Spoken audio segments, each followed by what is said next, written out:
All right, everyone, I've got 4 o'clock on my end, so we're going to go ahead and get started. Thank you for joining us today. We're so thrilled that you're here to learn about Greater Yellowstone's wildlife migration and movement and the wildlife crossings that help these animals reach seasonal habitats.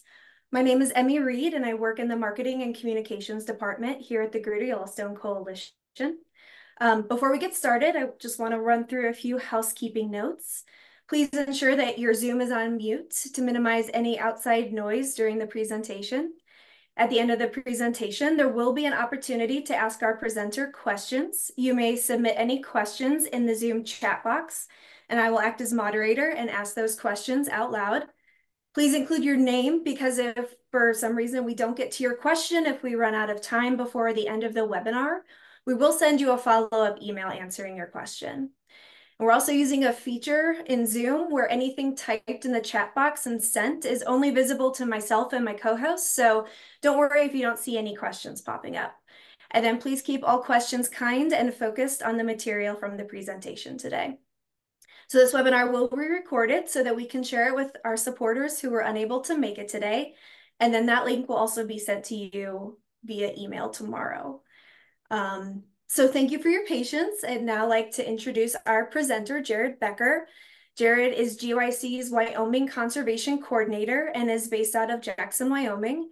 He leads our conservation efforts throughout northwestern Wyoming by building partnerships with local, state, and federal agencies, landowners, and nonprofit organizations to achieve durable conservation outcomes. His wildlife migration work focuses on supporting the planning and construction of wildlife crossings near the National Elk Refuge and Teton Pass between Jackson, Wyoming, and Victor, Idaho. When he's not hard at work protecting Greater Yellowstone, you can find Jared and his furry companions, Washi and Chioa, exploring wild waters with a fly rod and binoculars in tow. All right, take it away, Jared. Emmy, can you hear me? Sure can. Well, welcome everybody. Really appreciate you joining me on a nice spring afternoon. Hopefully it's greening up where you are. Would like to welcome you to the Greater Yellowstone Coalition Spring Forward webinar.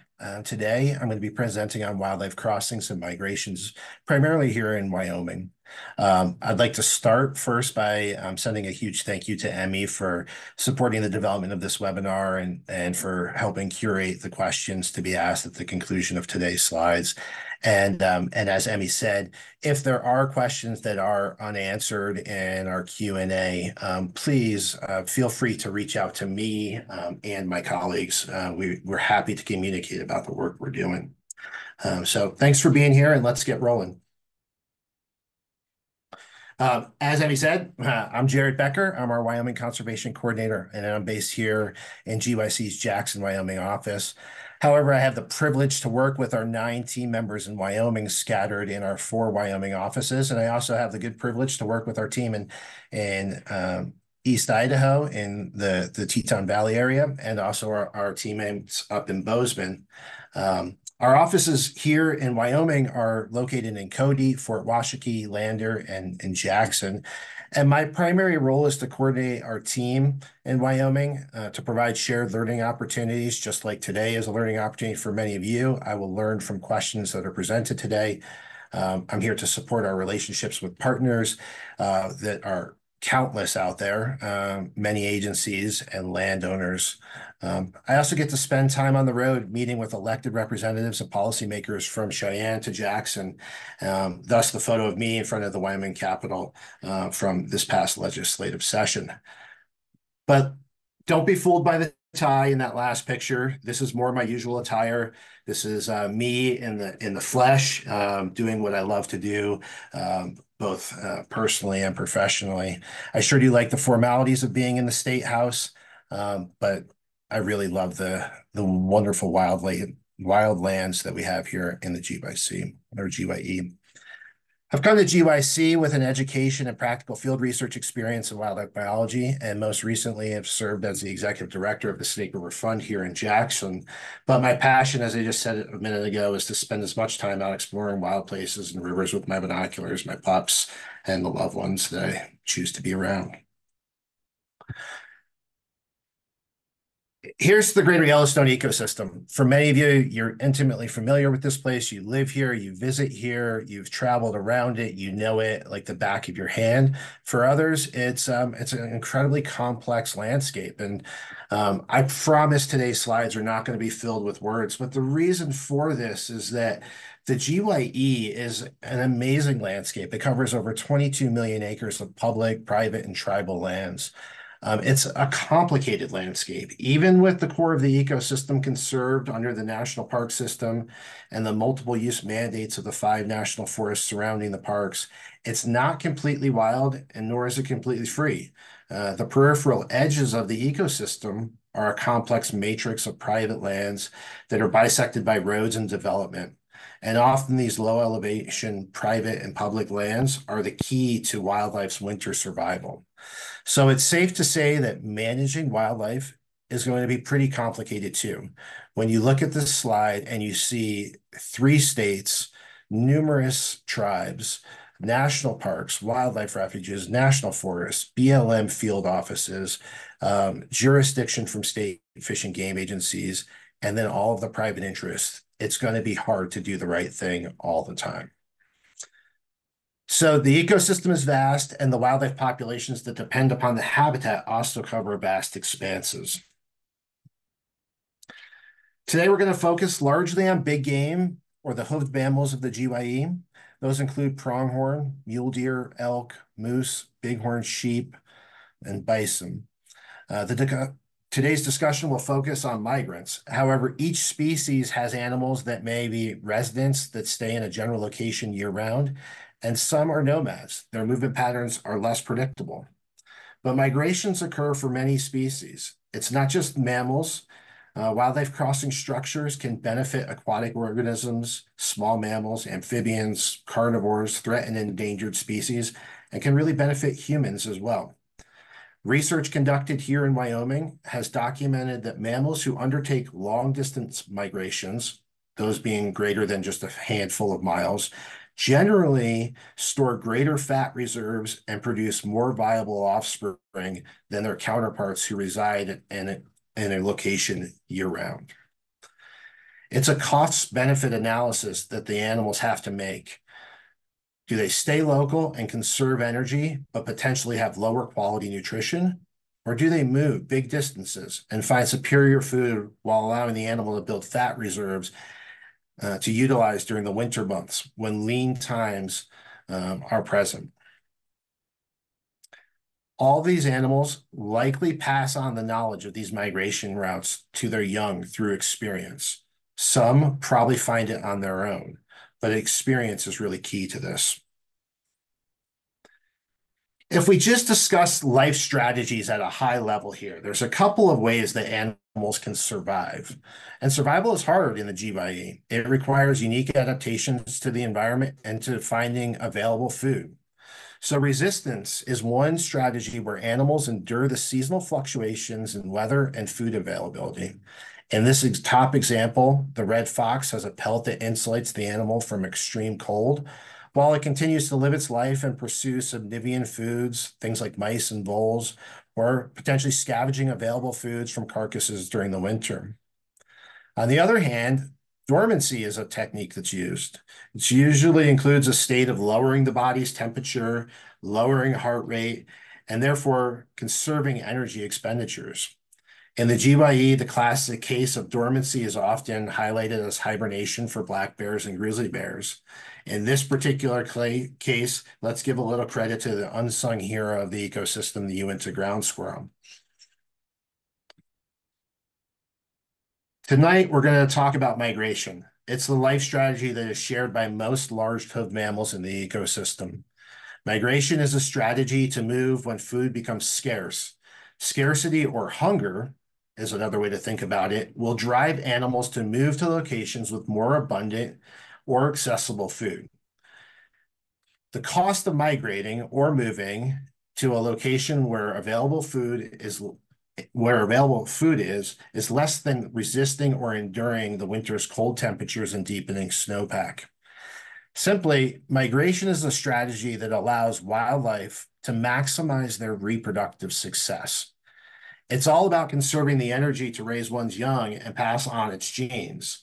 And when we're talking genes, we're talking genetics. We're not talking blue genes. So, for example, when the high mountains of the Greater Yellowstone ecosystem become covered in the autumn's first snows, some ungulates begin to move to lower elevation valleys where the snow comes later, it's likely to melt earlier, and usually the vegetation is more readily available for grazing or browsing. This Wyoming Migration Initiative map contains data from some of the core Greater Yellowstone ecosystem elk herds. It's just a few of them. It's not all of them, but it gives you a lay of the land that the animals move in and out of the core of the ecosystem to the peripheral edge.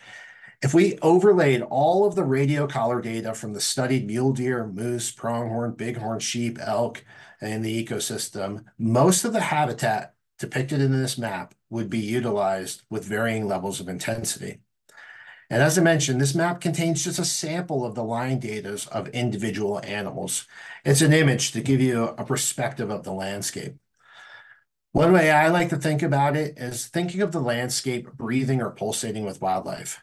In the summer, ungulates are inhaled into the high peaks and plateaus of the Greater Yellowstone ecosystem, coming to the core of the ecosystem. Come winter, the landscape exhales with deep snows, and the animals are pushed to the lower valleys, often containing private lands. Migration is simply an ebb and flow of animals across the landscape, and it's dictated by weather conditions and food availability. It shouldn't come as a surprise that green grasses, forbs, and leafy shrubs are more nutritious than dry, brown, desiccated plants. We see it in our own yards. Think of it like this. The green grass of the summer is like the sugary cereal, let's say something like Frosted Flakes. But in the winter months, the nutritional quality of the forage is more akin to the cereal box itself. So the animals are making a choice on the landscape. They're choosing places to be and foods that are going to give them the best chance at surviving. Grazing and browsing animals can be picky during the summer month. They select and choose the choicest shoots and leaves. In recent years, researchers, graduate students, professors, colleagues at wildlife management agencies have been able to analyze radio collar data and sequence that data and the animal's location to follow the spring phenological green up of the landscape. This is a slow process. Animals often migrate in a slower time frame in the spring than they do in the winter when they're changed and driven by deep snows. This pattern of following the green up of grasses and forbs from low elevation to high elevation has been coined surfing the green wave. This photo is a closer inspection of the previous photo. In the last photo, your eyes may have been drawn to that showy arrowleaf balsam root, but this balsam root is just sprouting and it's at its highest nutritional value of the year. It's taken its stored energy in its roots and it's putting them into the shoots to cultivate the summer's sun and energy. This plant hasn't flowered yet, and it's more likely to be tender than its neighbor just a few feet away. And you can see where it's likely been nibbled on by mule deer here. If you're an edible gardener at home, this is like a comparison to the tender shoots that you pick for your spring green salad versus a bolting plant that has gone bitter. And that's what the animals are perceiving as well. They're making choices about the food that's on the landscape. This may look like an abundance to us, but some animals may pick and choose specific species. At the peak of summer, the high country of Idaho, Montana, and Wyoming are ripe for the picking. However, not all plants share the same nutritional value at the same time.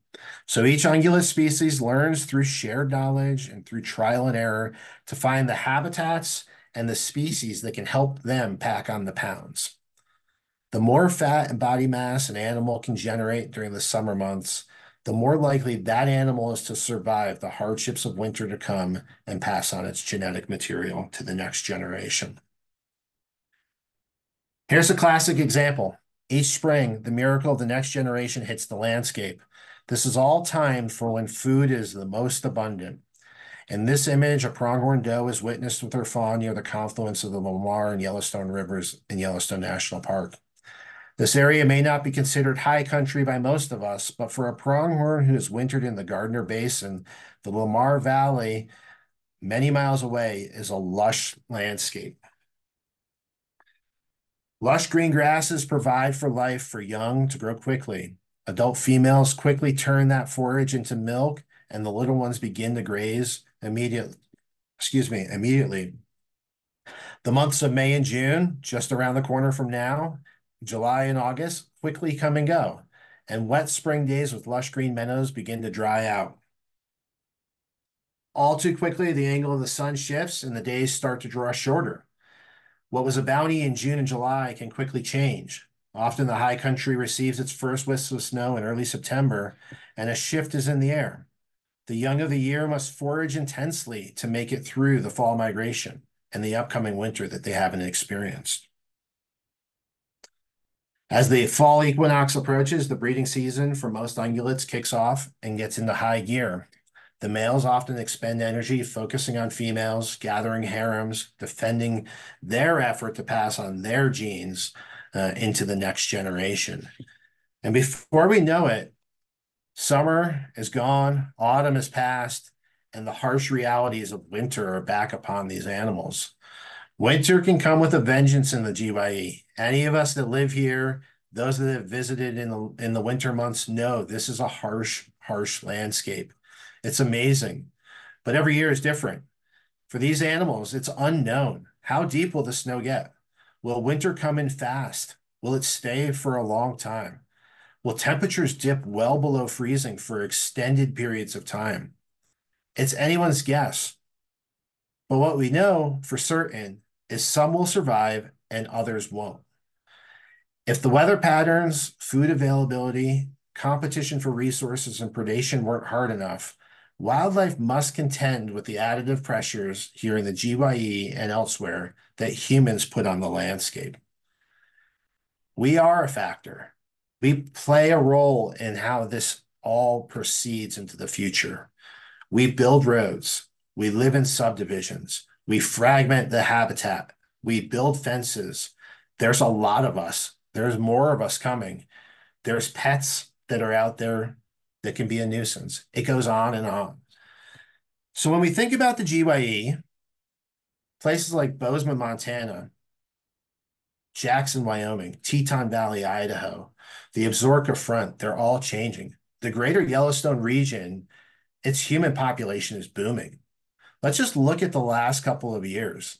The Bozeman and Gallatin Valley area is growing anywhere between 2 to 4% annually. Between 2010 and 2020, the population of Bozeman itself more than doubled. In Wyoming, Lincoln County, just south of Jackson, Wyoming, home of Afton and Alpine, is the fastest growing county in the entire state. Teton Valley, Idaho is experiencing similar patterns. More people means more houses, more roads, more barriers for wildlife. And I can't fault anybody for wanting to live here. I love it. It's a special place. It speaks to me like deeply. And I'm sure it speaks to most of you that are on this, webinar today. I'm part of the problem, but we can recognize and mitigate for our impacts. We can do it on a big scale and we can do it on a small scale. With any type of development, there are impacts, without a doubt. Humanity needs energy to fill and fulfill our lifestyles and desires. This image of the Jonah gas field outside of Pinedale, Wyoming, in the upper Green River Basin of Wyoming, just a few decades ago was an expansive sagebrush sea.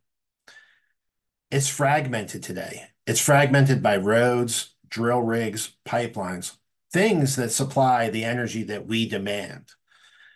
A single disturbance on the landscape in the sagebrush sea isn't necessarily a problem, but a collective mass of fragmentation will cumulatively have negative impacts for wildlife, and we can't deny that. Look at this map. All these little red lines are roads. That's just simply roads on the landscape in the Greater Yellowstone ecosystem. It clearly demonstrates that we have an impact on the land and contiguous habitat. And without a doubt, the larger the blocks of habitat, the more the animals can thrive. This is only in this map, only the core national park areas and wilderness areas and occasional high mountain tops remain lightly fragmented. And that's demonstrated by the white space in this map. So roads are necessary. I drive on them daily. We all do. They're they're they're on the landscape and they're a necessary evil to some degree. If we look at the Wyoming Department of Transportation stated mission, it is to provide a safe and effective transportation system. In other words, their job is to move people, goods, and services across the landscape. But in Wyoming, we're really fortunate to have a team at WYDOT who has been dedicated to wildlife crossings. Crossing structures have become a core component of their mission and planning strategies, and we're really fortunate for that. Wildlife crossing structures improve highway safety. They save human lives and they save animal lives. Wildlife crossing structures also support Wyoming values. We like our abundance of wildlife and we love our open spaces. It's a shared heritage that we all appreciate. We often don't complain when we wake up and see a moose in our backyard. Instead, we pull out our picture or our phones and take a picture and share it with friends and family in other locations. So when I think of wildlife, I think of them as an economic driver in this state. Millions of visitors come to Wyoming to experience wildness every year. This is a shared economy across the state and the region, and it's not just the GYE that has wildlife that people come to see. People come to experience wildlife in all three states in different forms each year. Many clever tools have been used over the years to alert drivers to wildlife on our roadways. Here's a great example of a UPS truck passing a dynamic message board purchased by our friends and colleagues over at the Jackson Hole Wildlife Foundation. The fact is, as locals and drivers, we often become immune to these signs and these safety messages. We blow by the little deer jumping signs. We blow by the electric signs. We go by the reflective signs and don't think twice about the fact that wildlife are crossing. And it's an interesting thing. Accident data from around the state has documented that residents are the leading group of motorists involved in wildlife vehicle collisions. So again, we locals are part of the problem, but we often say it's the visitors. And that's just not always the case. These signs speak for themselves. These are in Grand Teton National Park, and they're real. It's true. Expect bison herds confined to the roadway for the next 5 miles. The park isn't joking. Really, go slow. Take your time. We know about people that have gotten stuck in bison jams here in Grand Teton National Park for several hours, and that's part of living here. So wildlife and roadways, they tend to be a little bit of a lethal mix. But there's other barriers on the landscape too. Take, for example, in 1914, Robert Frost penned the great saying, "Good fences make good neighbors." It's something I talk about all the time in my household. And that fits right in the era when barbed wire was being strung across the American West. We've declared this land is my land and that land is your land. But for wildlife, fences are just another hazard. Fences pose a significant barrier to wildlife. A good fence can be great for containing livestock or making good neighbors, but a good tight fence or an old dangling fence can also function just like a 4-lane interstate highway. It can be a permanent barrier to an animal. It can completely cut off habitat and eliminate migration routes. But if we're patient enough to watch the animals and their tracks, and when often the landscape will show us right where the animals have moved for thousands of years. If we're humble, we can live on the landscape with wildlife and allow them to continue to thrive. We just need to challenge ourselves to devote resources, and by resources, that often means money. We also need to allow research to be conducted and then to support infrastructure as it's being implemented to support moving animals across the landscape. Wyoming is leading the charge on this science. The University of Wyoming, its faculty and students remain on the cutting edge of migration science. People look to the University of Wyoming for information. They are leading the charge here. Across the nation, agencies and academics, look to the Wyoming Migration Initiative. They look to WYDOT as a transportation planner, the Wyoming Game and Fish as leaders in wildlife migration science and crossing structure implementation. So let's move on and talk a little bit about these crossing structures and how they can help. What can we do to alleviate our impacts on wildlife? Well, let's talk about it. Like, these are the structures that are on the landscape. And this one might be the most iconic wildlife crossing structure in North America. This is in Banff National Park in Alberta, Canada. This structure and several more overpasses and underpasses were the first major investment in creating a permeable highway system in North America. The development and the expansion of the Trans-Canada Highway and the Canadian Rockies created more or less a functional wall for wildlife of all sizes and shapes in Banff. Notably, grizzly bear research in Banff National Park demonstrated a trend towards populations on either side of the highway becoming genetically isolated. So grizzly bears on one side were breeding with themselves, and grizzly bears on the other side were breeding themselves, and the populations were splitting genetically. But Parks Canada and the Canadian government invested in 6 overpasses and 38 underpasses to maintain a connected landscape for grizzly bears, mountain lions, elk, and more. And since the completion of these crossing structures in Banff National Park, almost 30 years ago, they have documented over 200,000 wild animals of all shapes and sizes using these structures. And elk vehicle collisions have been reduced by nearly 100%. So the scale of this project is now being replicated across the American West. We are investing in this infrastructure. We are providing monies at the local, state, and federal levels to get this work done. For types of infrastructure out there are things like overpasses. This particular one down near Pinedale is an overpass with an exclusionary fence and miles of fencing along US 191. This type of overpass suits the likes of things like pronghorn, mule deer, coyotes, things that need visual landscapes to move through.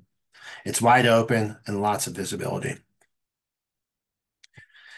Then you have things like an arched culvert. This has a natural landscape and substrate underneath it. It's used to fit into the landscape where there are lots of swales and coulees along the way, small riverbeds, things that are in the wide open. For someone traveling in a car, they'll likely never know that they just buzzed over this wildlife passage, but animals can move freely to and fro. Things like single-span bridges have been installed in many areas where the road grade is elevated or the topography calls for connections between 2 natural ridges or riverbanks. This bridge is large enough to fit a bull moose and several of his bachelor buddies to pass through it unobstructed. This particular image is right here along the Snake River corridor on Highway 22 and is currently under construction. When it's completed, there will be significant sight lines for large ungulates to pass under this roadway unobstructed. Then you have things like box culverts. Box culverts can provide similar benefits to something like the span bridge, but they come in many sizes. They can be suited to the species of concern and to the scale of the roadway. You don't need a 12 by 20 by 4-lane underpass if you don't have moose around. It can be suited to a smaller size for something like a white-tailed deer. A key benefit of things like box culverts can be that these things are cast off-site and they're installed in a relatively short amount of time when you think about the lifespan and durability of this kind of infrastructure. This also usually provides a cost savings to the project proponent. So whether that's the Department of Transportation or a park agency or a forest, it's a cost savings. And installing these things generally minimizes traffic disruptions to the traveling public. And with all of these types of crossing structures, exclusionary fence is really important.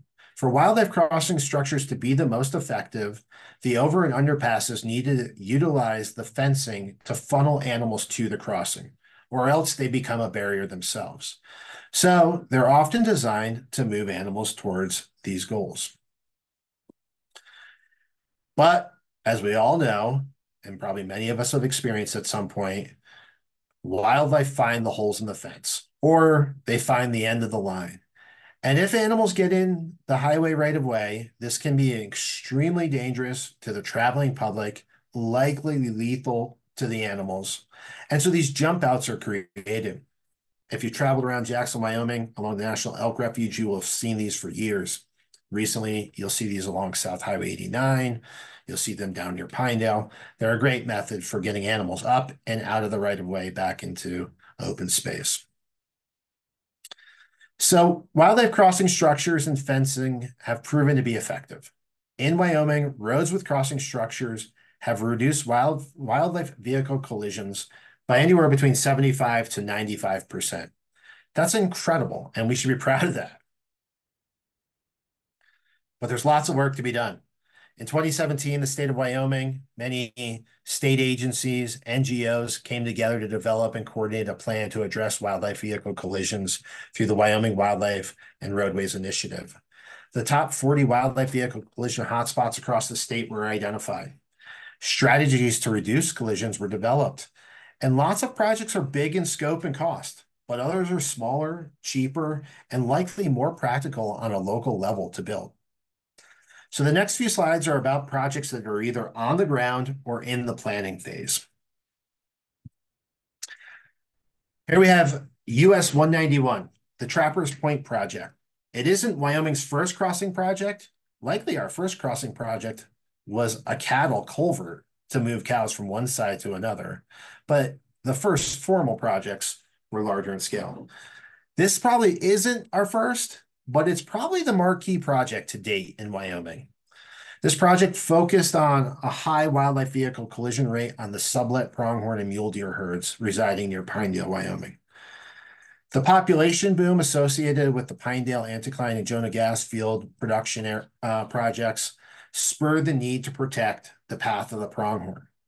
Habitat was being fragmented, vehicle on roads were increasing, and so the Trappers Point project was underway. Trappers Point itself is a natural bottleneck in the landscape. The area funnels migrating wildlife into a narrow strip of land between the Green and New Fork River valleys.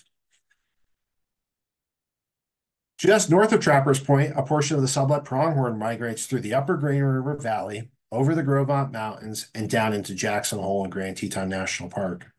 In 2008, the Bridger Teton National Forest designated this as the Path of the Pronghorn and as a federally protected migration corridor on Forest Service lands. This corridor and the Trappers Point Wildlife Crossing project keeps a portion of this 200-mile-long migration connected and protected from vehicles. Today, our esteemed colleagues at the Wyoming Game and Fish Department are working through a policy document to have the state designate the rest of the sublet pronghorn herd as an official migration corridor. What this will do is it'll give wildlife managers more teeth when it comes to commenting on or scrutinizing development plans to analyze habitat and the impacts of projects on habitat for wildlife, particularly pronghorn and mule deer. It's a good thing, and we support it moving forward. Radio collar data was instrumental in formally documenting this migration route, but this migration route has been occurring for thousands of years. If this image does anything for you, it should evoke the voice of Kevin Costner or the vision of Kevin Costner in Field of Dreams, kind of if you build it, they will come kind of situation. These pronghorn were crossing Highway 191 during the construction, right where the overpass was being built. It's amazing to see how research and observations can lead to putting these structures on the landscape in a functional way. A decade plus later, US 191 Trappers Point and Daniel Wildlife Crossing structures have reduced wildlife vehicle collisions by over 90%. It has maintained a migration corridor that has been utilized by pronghorn for eons. This is simply a win for the sublet pronghorn herd, but it's also a win for the traveling public. Also in the Upper Green River Basin, a project that former colleague at GYC, Chris Culligan, worked on heavily is the US Highway 189 Dry Piney project. This project is aimed at protecting a portion of the famed Wyoming range mule deer herd. This project is in the heart of mule deer winter range between the communities of Big Piney and LaBarge, Wyoming, and it's adjacent to the Green River. The segment of road was averaging 124 mule deer killed by vehicles annually prior to the project. You can see in this slide that green, lush, irrigated landscape across the Green River and this little arched culvert creating safe passage. That green grass is a draw for wintering wildlife.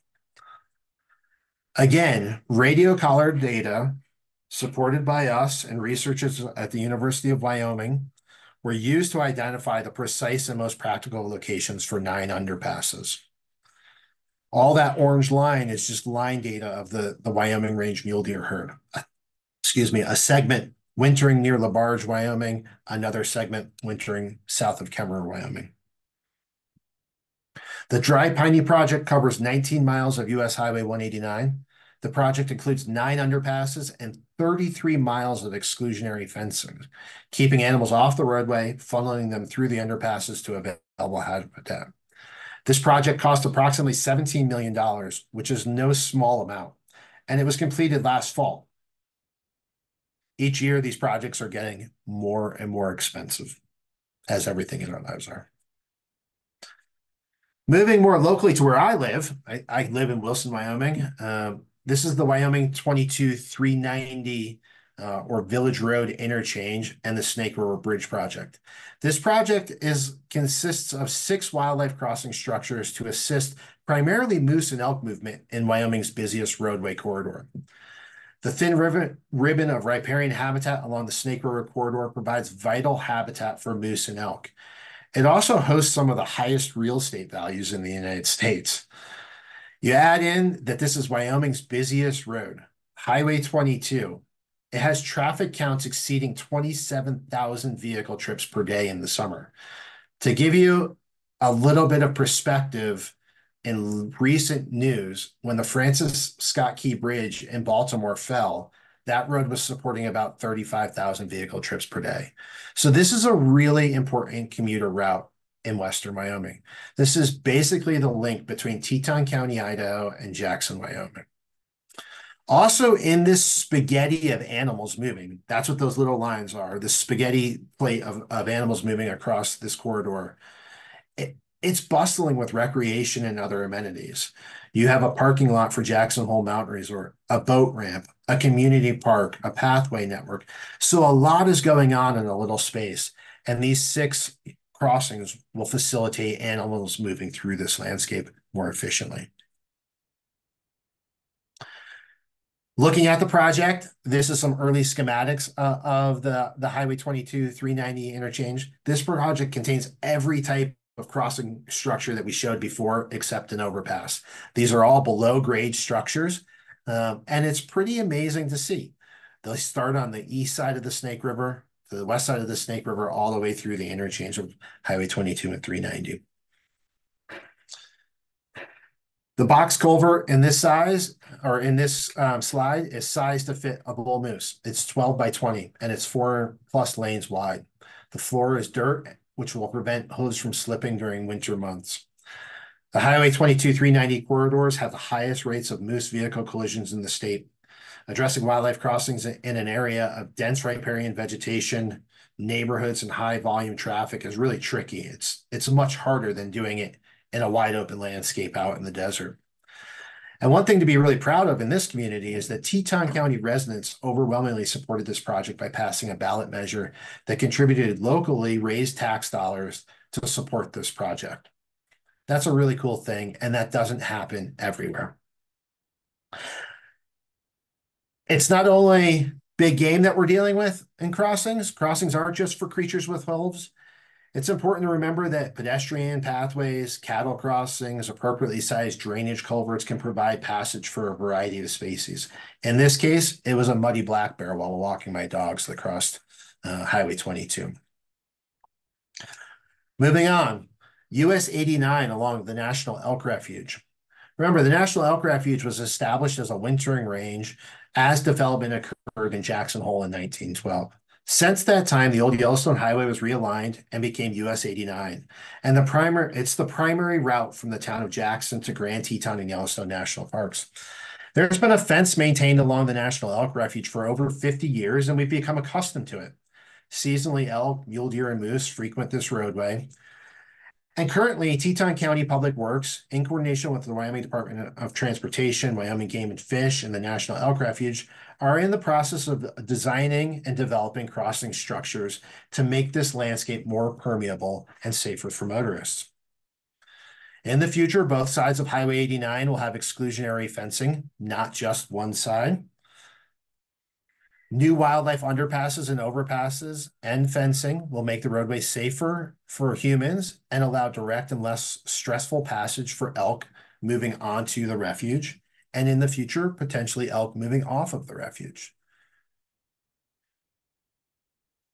This is an image produced in concept at this point of a highway underpass along North 89. The natural contours in the landscape and the public ownership of land on both sides will allow for this underpass to exist. Moving down the road, there's the chance that there will be an overpass near the National Museum of Wildlife Art. And this would likely become a marquee crossing for wildlife in Wyoming, and it would inspire potentially millions of visitors passing through it, traveling to and from Grand Teton National Park, to think about wildlife crossings as an issue around the nation. So we're really excited about seeing this thing move forward. And finally, let's move on to the top priority for the state of Wyoming right now.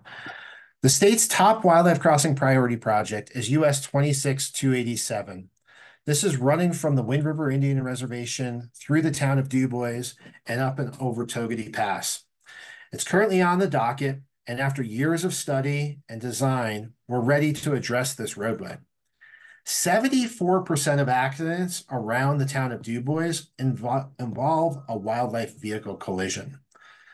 Accidents along Highway 26 cost over $800,000 annually in damage to vehicles, loss of wildlife, emergency response, and so on. So we all know hitting a deer is bad, and hitting a deer gets really expensive really quickly. The Wind River Corridor, both on and off the reservation and around DuBois, provides exceptional winter habitat for mule deer, white-tailed deer, elk, pronghorn, and bighorn sheep. If you've driven that section of road, particularly at dawn and dusk, it can be a white-knuckle experience.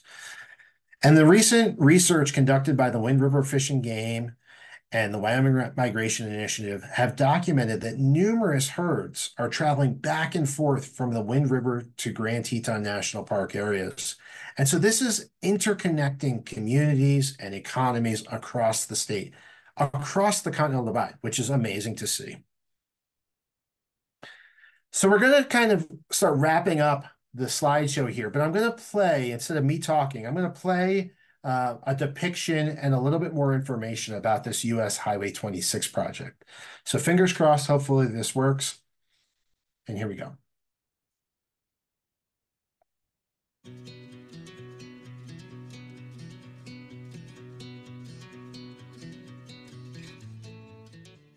US Highway 26 in Wyoming, from mileposts 48 to 73, has been identified as a top priority in the state for reducing wildlife vehicle collisions.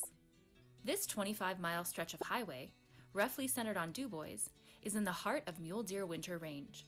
This landscape is also important for other species, including elk, moose, bighorn sheep, white-tailed deer, and other wildlife. Habitats on both sides of the highway are important to area wildlife, so maintaining habitat connectivity is critical for allowing animals to access the resources they need. This, coupled with vehicle speeds, increasing traffic, and frequent wildlife movements across the highway, has resulted in rising wildlife vehicle collisions over the past years. Wildlife vehicle collisions account for 74% of all vehicle crashes in this stretch of the highway.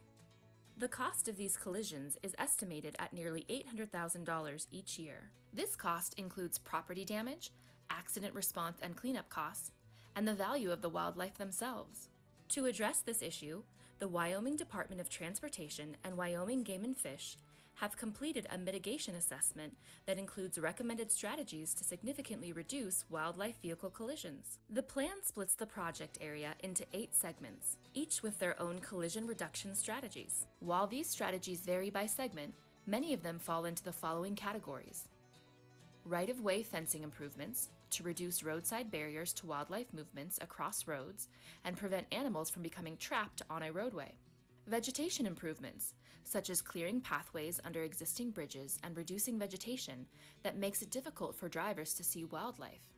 Improving and maintaining existing culverts, bridges, and stock passes so that wildlife can move safely through them. This can mean adding a natural ground surface within a culvert, or setting back fences and gates to allow wildlife to access these structures. Traffic improvements, such as improved lighting or new roadway technologies as they advance and become more reliable and effective.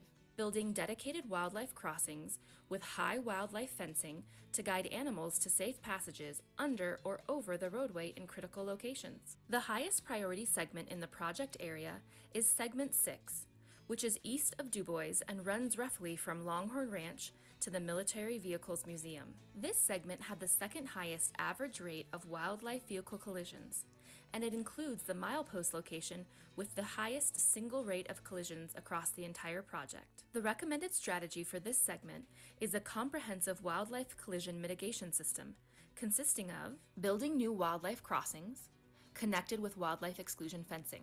This fencing will also tie into existing bridges and culverts that can be improved to encourage wildlife passage. The recommended new wildlife crossings include 3 wildlife underpasses at milepost 58.6, 61.5, and 62.9, as well as a wildlife overpass at milepost 59.5. All of these crossing structures are designed to take advantage of the surrounding topography and existing wildlife paths. This will minimize grading impacts and improve the likelihood of wildlife using the crossings. The wildlife overpass connects the raised landscape on either side of the highway, and it provides a different experience than the underpasses. While some animals will use either type of crossing, some species prefer either under or overpasses.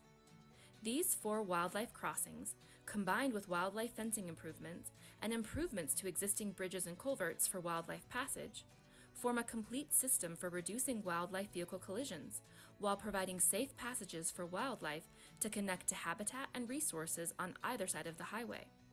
Wildlife crossings connected with high wildlife fencing are known to reduce wildlife vehicle collisions by up to 90%. A high-level benefit-cost analysis shows that the cost of this system would be offset within 27 to 29 years, and the lifespan of a wildlife crossing is at least 75 years, meaning that the crossings will provide ongoing benefits far beyond the initial payoff period. To learn more about this project, visit the Lander Region's Wildlife and Roadways page on the Wyoming Game and Fish Department's website.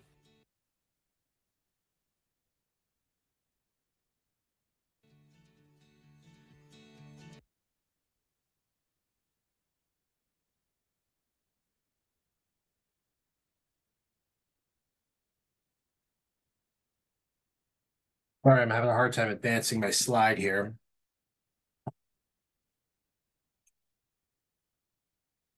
So to wrap it up, US 80 or US 26-287 Wind River to Grand Teton is a really important project for the state of Wyoming. Its estimated project cost is over $28 million. We're looking at about a 70% funding opportunity through a grant cycle with the Federal Highways Administration. The state of Wyoming will likely contribute 20% through things like the Wyoming Wildlife Natural Resource Trust, monies raised through wildlife license plates, and other funding sources. And then there will likely be a 10% match that GYC is working in cooperation with the Wildlife Fund to raise. That's likely around $3 million that we need to raise to be competitive in this next grant cycle, and we're underway with that. Wyoming has a fantastic track record of landing these large federal grants to support wildlife crossings. Notably, the successes at the Dry Piney project mentioned earlier, and the newest project coming online this summer near Kemmerer Wyoming received the largest single award through the Wildlife Crossing Pilot Project to the tune of nearly $24 million last year. So we've got a big thing ahead of us, but we can do it, and we have a proven track record.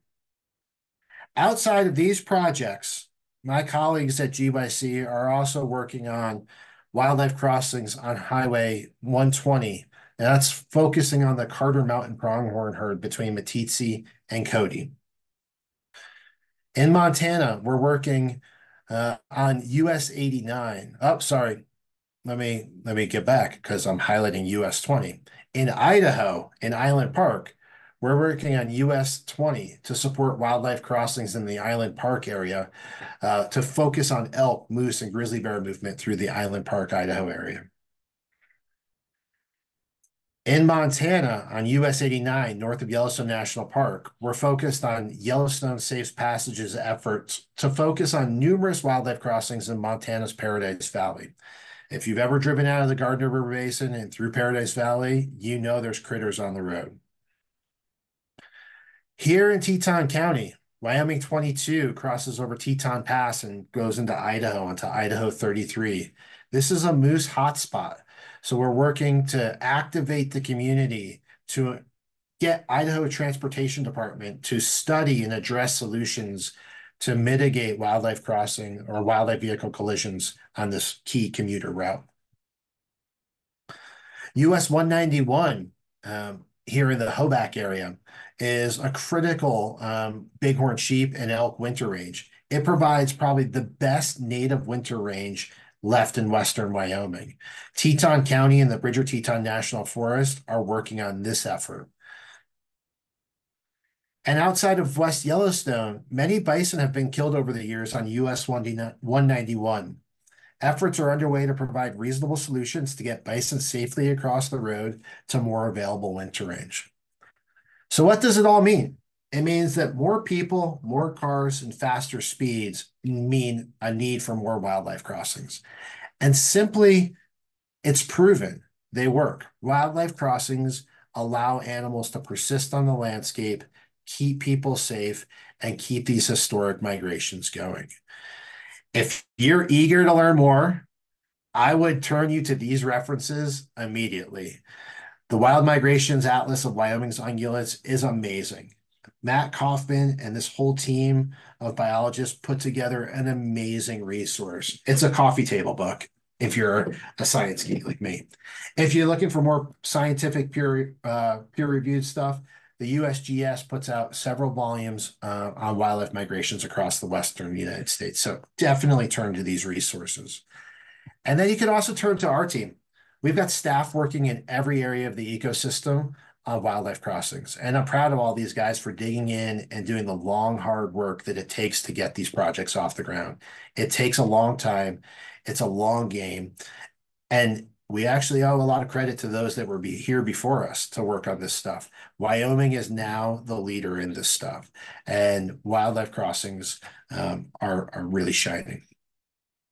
And finally, this is an incomplete list. I know that I'm missing people off of this, but simply this work would not be possible without the hundreds of dedicated students and academics, the agency personnel at game and fish agencies and departments of transportations, peer NGOs working on bits and sharing information and working collaboratively together. The foundations and grantors that provide seed money to get these projects off the ground, and then private philanthropists that are just making individual donations. We need every bit of this to make this stuff work. So with that, I'd just like to say thank you guys for joining tonight. I appreciate it. I want to say thank you again to Emmy for supporting me and developing this. And I'm tremendously grateful to have the opportunity to share my knowledge, my passions. I know there's a lot more to learn, and I'm happy to dive in with people on an individual level, but really appreciate you being here tonight. So with that, I'm going to turn it back over to Emmy and see if we can answer some questions. Yes, thank you so much, Jared, for sharing with us your efforts. We really appreciate all you do.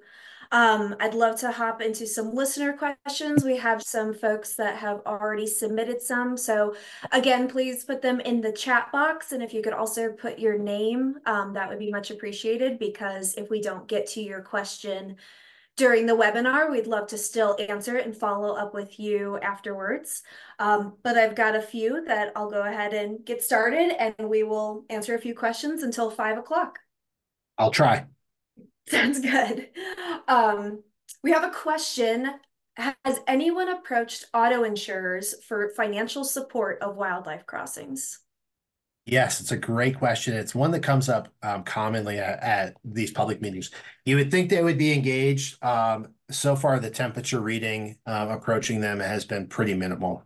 There hasn't been a great response, and we know that this is not just a GYE issue. This is an issue across the country. Wildlife on roadways and vehicle collisions. It's a costly thing. So you would think that would be a logical, and it is a logical, avenue for support and funding, but simply the industry has not responded to our requests in this. So if there's an executive at State Farm or Farm Bureau on the call, or Progressive, give me a jingle. Love it. Thank you. I have a question. How is the work on crossings going in Island Park, Idaho? I made a phone call a few years back and the negative responses were extreme. Yeah, we have a lot of work to do on US 20 in Island Park, and GYC is excited. We have brought on a new team member to help us, so we have bolstered our staff to really build community goodwill and support for this project. The project is not dead. There are hurdles to overcome, but we're digging in, and we're gonna work with the community to elevate this issue for the Idaho Department of Transportation, get them back engaged and on board. They had a hard go of it in the first round, but we're not giving up. This is an important connectivity. When I think of Island Park, I think about the opportunity for grizzly bear connectivity to the west, elk moving down into the Sand Creek Desert. It's a really important area. So uh, I would say action right now might not be as fast as somebody that in Island Park or travels that road would like to see, but we're digging in. Great. And someone had just a quick question to follow up with that one, for Highway 89 in Montana, if you're familiar with that. If Mhm. not, we'll talk to our Montana staff and be able to get an update. Yeah, no, and Highway US 89 coming out of Gardner and heading north towards Livingston is an incredibly dicey section of road, particularly during the winter months. The Yellowstone Safe Passages is a collaboration of NGOs and agencies working together to address that segment of roadway. Our colleague here at GYC, Blakely Adkins, is working on that project, and progress is moving. I'm happy to say that Montana is getting on board with wildlife crossings, and it might be a little bit behind where Wyoming is today, but it's definitely progress is moving. So I think that if you look up Yellowstone Safe Passages, if you connect with Blakely, you can get some deeper insights to where that is happening, and kind of more of a place-based answer. Great. Thank you, Jared. Another question is, how big is a herd in general of elk, antelope, etc.? Yeah, boy, there's some big herds out there. Living here in Jackson, when you come down to the National Elk Refuge on a snowy winter, maybe not this past winter, which wasn't too brutal, but two winters ago, you might have seen anywhere 8 to 9,000 elk plus on the National Elk Refuge. Those come from several different herd segments. So when I think about it, anytime it's more than one, it's a herd. But but I don't think there's a set definition for herd size. But we can be talking about isolated populations and very specific crossing needs. When I think of US 191, the Hoback to Camp Creek crossing here, that's elk that are living in the Hoback drainage, the Grayback Ridge of the Bridger Teton National Forest, primarily using that corridor. So that might be one subset of the Jackson elk herd or the Fall Creek elk herd. Excellent, thank you. We are just on the cusp of 5 o'clock, so I'm gonna pause there. Again, if you've put a question in the chat, I do have it, and we will follow up with you via email. So thank you again for participating. And again, I wanted to thank Jared for joining us today. I also want to extend our gratitude to everyone who joined us today because you make our conservation work possible, and we appreciate how much you care about this remarkable ecosystem. So we also have 2 more webinars this spring, one about beavers and climate change and another about Greater Yellowstone wolves. We hope you can sign up for those. We'll be sending a follow-up email to everyone who's joined us or has signed up for the webinar, so you can register via that email. A recording of this webinar will also be included in that email. And if you'd like to support our work, there will also be a link to donate as well. So again, I just wanted to say thank you so much. We really appreciate you coming, and I hope we see you again at our other presentations. And have a great evening, everyone.